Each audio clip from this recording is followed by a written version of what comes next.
Hello friends, Shivaratri పండుగ దగ్గరలో ఉంది. ఇదొక శుభప్రదమైనటువంటి పండుగ. శివరాత్రి పండుగ దగ్గరలో ఉంది అని చెప్పేటప్పుడు Shivaratri festival is round the corner or Shivaratri festival is around the corner అని అంటూ ఉంటాం.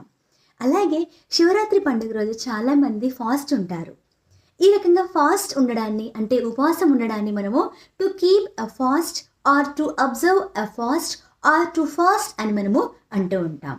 ఒకవేళ మీరు ఫాస్టింగ్ ఉంటున్నారనుకోండి, మీరు చెప్పొచ్చు ఐఎమ్ ఫాస్టింగ్ టుడే అని కూడా చెప్పొచ్చు. అలాగే కొంతమంది ఫ్రూట్స్ మాత్రమే తింటూ ఉంటారు. ఇలాంటి ఉపవాసాన్ని మనము ఫ్రుటేరియన్ ఫాస్ట్ అని అంటూ ఉంటాం. అలాగే దేవతా మూర్తులు ఎవరైతే ఉంటారో ఆ మూర్తుల్ని మనము డేటీ అని అంటూ ఉంటాం. భక్తులను డివోటీస్ అని అంటూ ఉంటాం. అలాగే ప్రసాదాన్ని మనము సాక్రెడ్ ఫుడ్ లేదా సింపుల్గా ప్రసాదాన్ని కూడా అనొచ్చు.